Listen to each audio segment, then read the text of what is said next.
Can a human be both a Richard victim and a Wright's monster? masterpiece, This question Native begins not Son, with a murder, is but with much a world more of... than just a crime story. It is a shocking portrait of how racial injustice, poverty, and systemic oppression in 1930s America can shatter an individual's soul. The work explores the psychological and physical journey of the main character, Bigger Thomas, in a layered way through 3 separate books: Fear, Flight, and Fate. This journey through a cruel and perverse sense of freedom Bigger gains from a murder deeply examines how social structures can transform a human being into a monster. The novel takes the reader into the single, dreary, rat-infested room where Bigger lives with his family in Chicago's South Side ghetto. These initial scenes immediately reveal the raw anger, helplessness, and paralyzing fear of life that have accumulated inside Bigger, ready to explode. He and his family are prisoners, surrounded by invisible walls that the white world has imposed on them, unable to go anywhere. The only escape for Bigger is the small-time crimes, both real and imagined, that he commits with his small gang.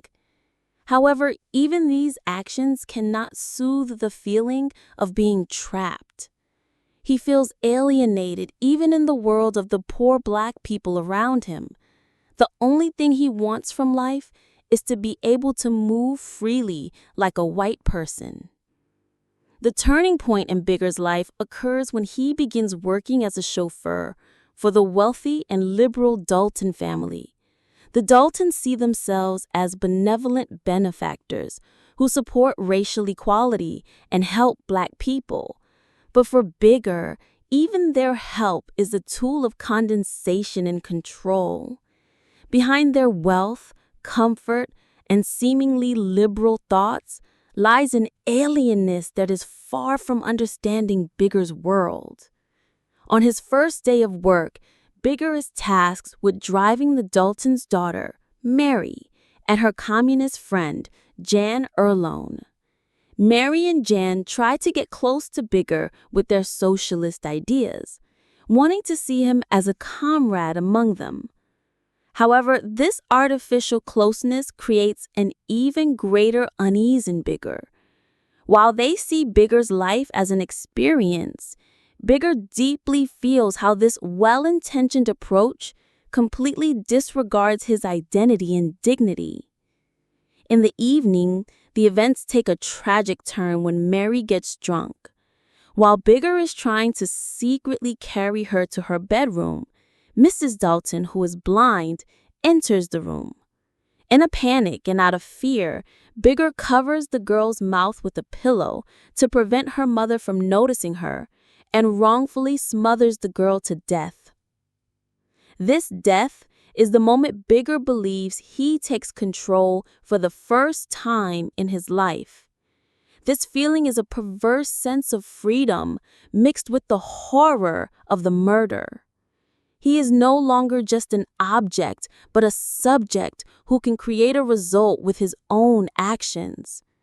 To conceal the murder, he dismembers the body and puts it in the house's coal furnace, which shows both his fear and the cold-bloodedness that has awakened within him. This atrocity is a result of the fear that has shaped Bigger's entire life, but it is also an outpouring of the repressed anger in his subconscious until that moment.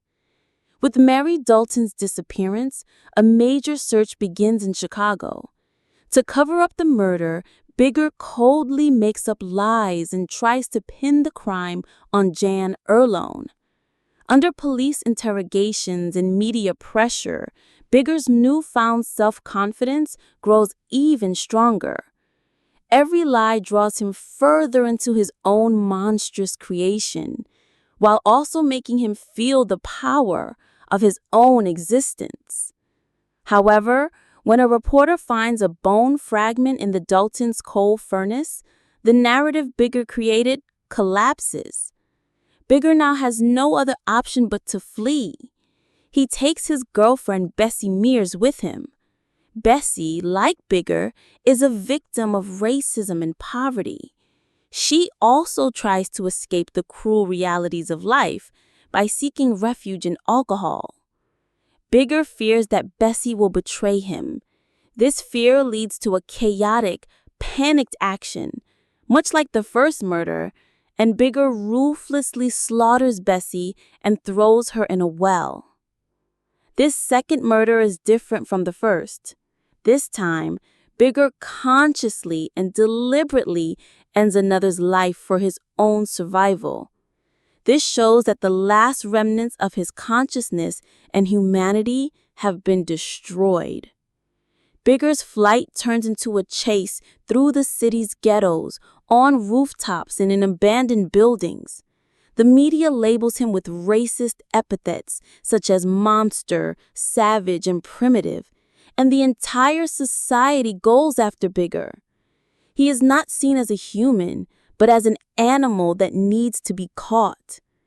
Finally, during a massive police operation, he is cornered in one of his hideouts and captured.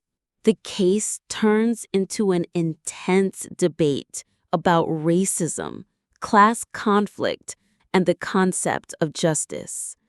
The prosecution presents Bigger as an innately evil, savage, and primitive being.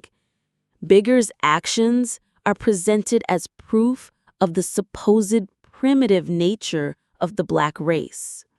However, the communist lawyer who takes on Bigger's defense, Boris Max, opposes this stereotypical judgment. Max argues that Bigger is not a monster, but on the contrary, a product of society. According to him, Bigger is the result of the racist system and the hopelessness of the ghetto in which he lived. The murders are an external manifestation of Bigger's repressed self in desperation. In court, Max tries to prove with sociological and psychological arguments that Bigger's actions are the natural result of the social conditions in which he lived. This defense causes a great stir among both racist and liberal circles, but is not enough to convince the jury of Bigger's innocence. The most important and profound part of the novel is Bigger's thoughts in his prison cell. Thanks to his long conversations with Max, Bigger gets a chance to evaluate his own life and murders objectively for the first time. At first, full of fear and confusion, Bigger slowly gains an awareness of his own existence. He realizes that even in the moments he was killing, dismembering Mary's body, and even killing Bessie, he felt a kind of life. This perverse feeling is a reflection of the desire for existence and recognition that society had denied him. Bigger tells his lawyer, Max, that he felt like a part of life for the first time because of the murders. He is no longer a shadow, a nobody, but someone who has left a mark on the world with his own actions.